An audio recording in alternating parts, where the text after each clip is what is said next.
नमस्कार, मैं Krishna Kumar BEd second class में आपका हार्दिक स्वागत है।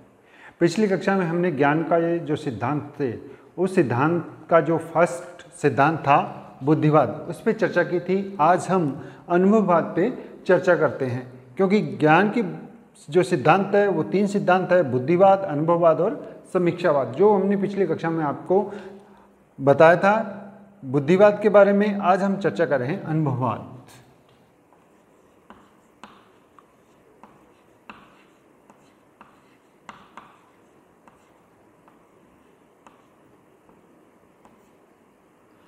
अनुभववाद यानी वास्तव में अनुभववाद है क्या? कि जो इंद्रियों के द्वारा हमें कोई भी अनुभव प्राप्त होता है तो हमें क्या है, उससे हमारा जो ज्ञान है उसका विकास होता है। यानी अनुभव कब आएगा? जब हमें क्या है, इंद्रियों के द्वारा अनुभव प्राप्त होगा तो हमें क्या है, ज्ञान प्राप्त होगा। और अनुभव के लिए क्या होगा? इंद्रियों से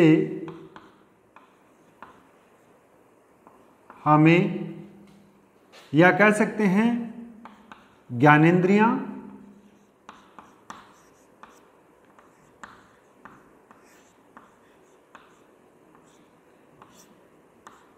यानी इंद्रियों या ज्ञानेंद्रियों से हमें क्या है, अनुभव मिलेगा। भव मिलता है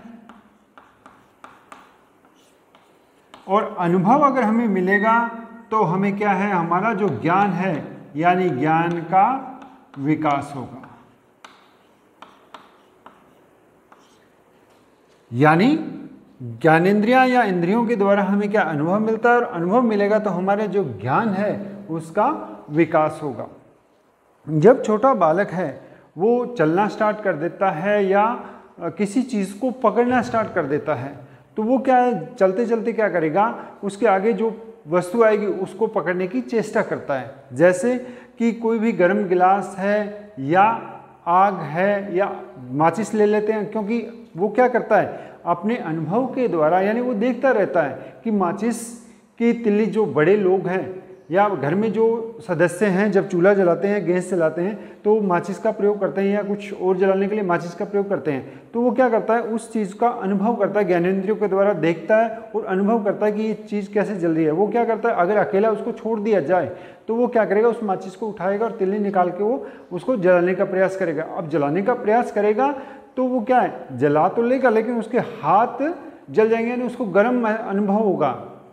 अब गर्म अनुभव होगा तो उसका क्या है, ज्ञान के अंदर, ज्ञान का जो विकास है उसके अंदर उसकी वृद्धि हुई।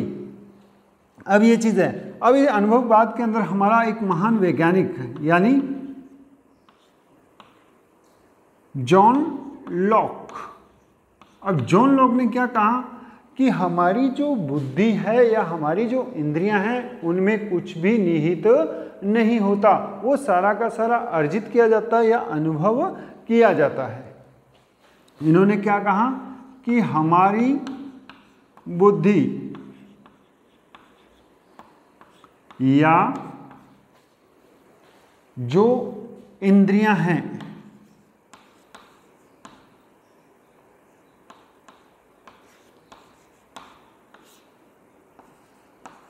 इनमें कुछ भी निहित नहीं होता, नहीं होता। इनमें कुछ भी निहित नहीं होता। क्यों? क्योंकि सारा का सारा जो है वो अर्जित किया जाता है। जब बालक जन्म लेता है तो उसको किसी चीज़ का ज्ञान नहीं होता, अनुभव नहीं होता, और वो धीरे धीरे क्या है, अपने इंद्रियों के माध्यम से, अपनी बुद्धि के माध्यम से क्या करता है, वो ज्ञान का विकास करता है। अब अगर देखा जाए तो ज्ञान का जो स्रोत है वो जॉन लॉक ने क्या माना है, प्रत्यक्षीकरण। यानी प्रत्यक्ष रूप से अगर उसको कोई चीज़ अनुभव हुई है या उसने देख ली है तो उसके लिए क्या, ज्ञान का जो स्रोत है वो प्रत्यक्षीकरण हो गया।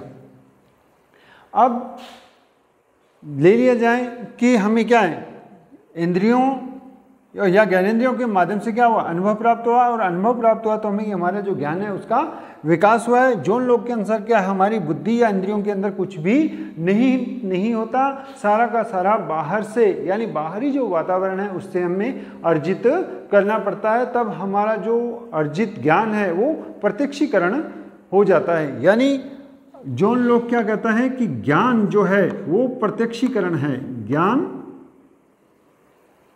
का जो स्रोत है, ज्ञान का स्रोत प्रत्यक्षीकरण है।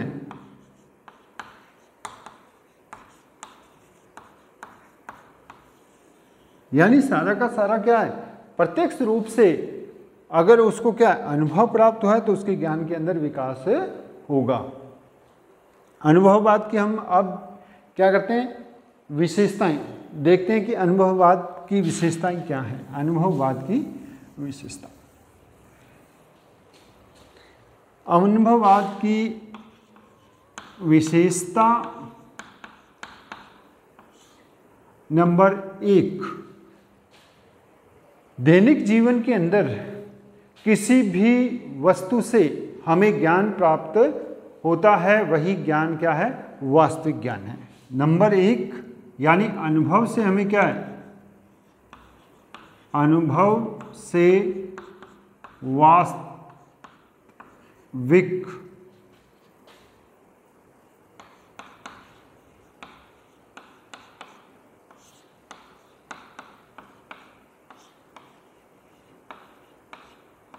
अनुभव से हमें क्या है, वास्तविकता प्राप्त हुई है। क्यों? क्योंकि दैनिक जीवन में हम किसी न किसी वस्तु से कुछ न कुछ सीखने को हमें मिलता है। दूसरा, इसकी विशेषताओं के अंदर कि जो ज्ञान है उसका मूल जो स्रोत है वो अनुभव है। ज्ञान का जो मूल स्रोत है, ज्ञान का मूल स्रोत अनुभव है।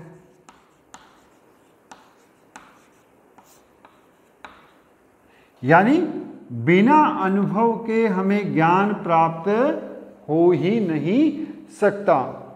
अगला नंबर 3, ज्ञान जो है जन्मजात नहीं होकर अर्जित किया जाता है, यानी जिससे क्या है, हमें अनुभव प्राप्त होता है।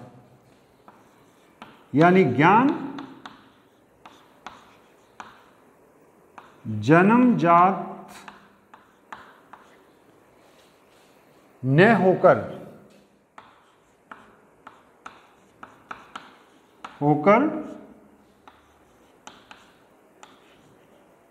अर्जित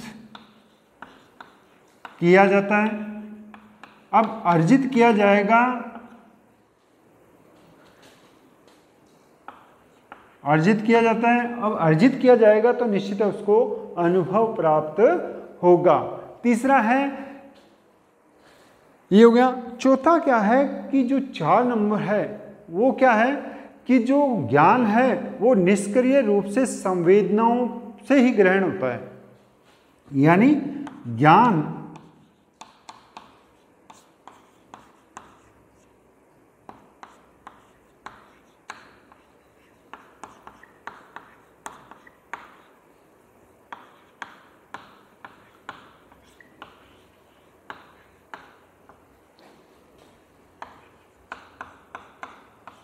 संवेदनाओं से ग्रहण किया जाता है।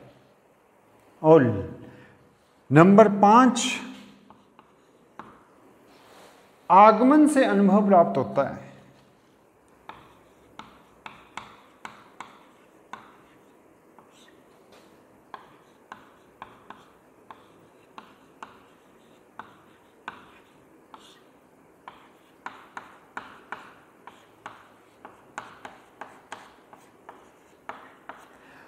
आगमन से अनुभव कैसे कि कोई भी व्यक्ति है, अगर उसने ज्ञान प्राप्त किया है तो उसको अनुभव प्राप्त होगा। यानी उसने अपनी बुद्धि के अंदर या अपनी ज्ञानेंद्रियों के द्वारा किसी चीज का आगमन किया है तो उसको अनुभव प्राप्त होगा। ये थी ज्ञान अनुभववाद की विशेषताएं। अनुभव से वास्तविकता प्राप्त होती है। ज्ञान का जो मूल स्रोत है वो अनुभव है। ज्ञान अर्जित न होकर, ज्ञान जन्मजात न होकर अर्जित होता है, ज्ञान संवेदनाओं से ग्रहण किया जाता है और अनुभव जो है वो आगमन से प्राप्त होता है। अब लास्ट हमारा जो टॉपिक है यानी ज्ञान के सिद्धांत के अंदर जो लास्ट पॉइंट है हमारा वो है समीक्षावाद। समीक्षावाद में चर्चा करते हैं अपने समीक्षावाद। और समीक्षावाद के अंदर क्या होगा कि तर्क और अनुभव दोनों परस्पर ज्ञान के सहयोगी हैं। क्यों? क्योंकि तर्क और अनुभव अगर आपस में मिल जाएंगे तो ज्ञान की समीक्षा होगी, नहीं तो ज्ञान की समीक्षा नहीं की जा सकती। यानी कि तर्क प्लस अनुभव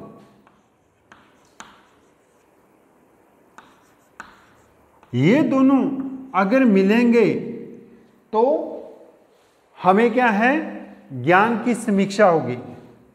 यानी ज्ञान की समीक्षा, नहीं तो ज्ञान की यहां समीक्षा नहीं की जा सकती।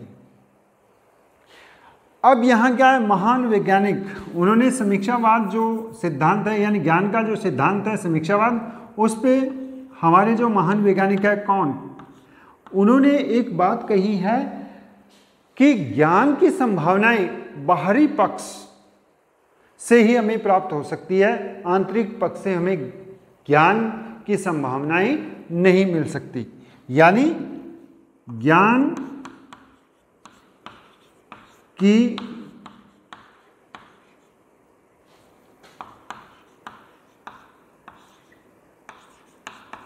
बाहरी पक्ष से।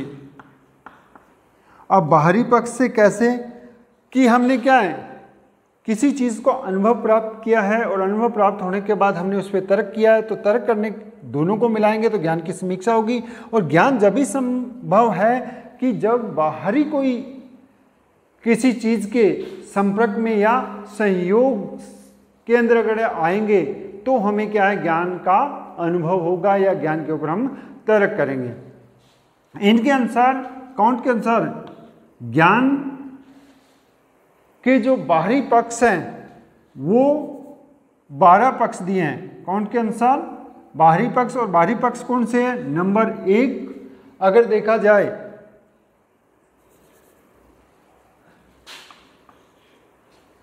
सबसे पहला है अनेकता।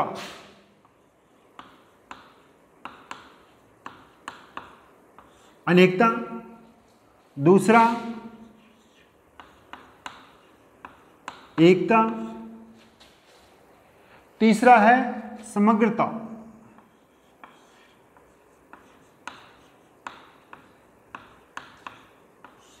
नंबर 4 कारण।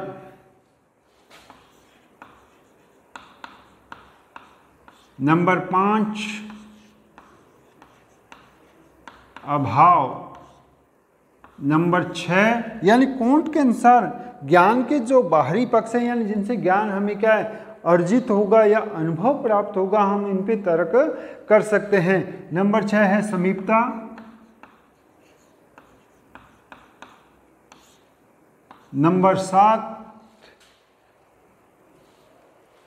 नंबर 7 के अंदर आ जाएगा हमारा गुण।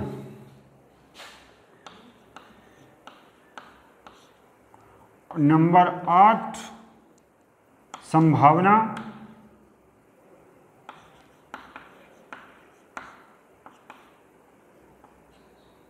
नंबर 9 वास्तविकता।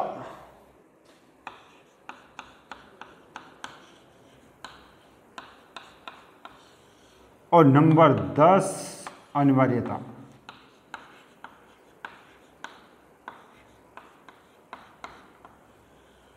ये काउंट के अनुसार क्या है, जो बाहरी पक्ष है जिनसे हमें क्या है ज्ञान प्राप्त होगा, और ज्ञान प्राप्त होगा तो हम इन पे क्या है ज्ञान की जो समीक्षा है वो कर सकते हैं। यानी अनेकता, एकता, समग्रता, कारण, अभाव भी क्या कारण हुआ था, किस अभाव से यानी कोई कमी रह गई हो। समीपता, निकट लाने के लिए गुण, इसमें कौन सा गुण है। संभावना, आगे हमारे कोई क्या संभावना बन सकती है। वास्तविकता, उस चीज़ के जो वास्तविक है उसके अंदर जाने के लिए। और अनिवार्यता हमारे लिए कितना अनिवार्य है, समाज के लिए कितना अनिवार्य है। क्लास अच्छी लगी तो लाइक कीजिए, सब्सक्राइब कीजिए। जय हिंद, धन्यवाद।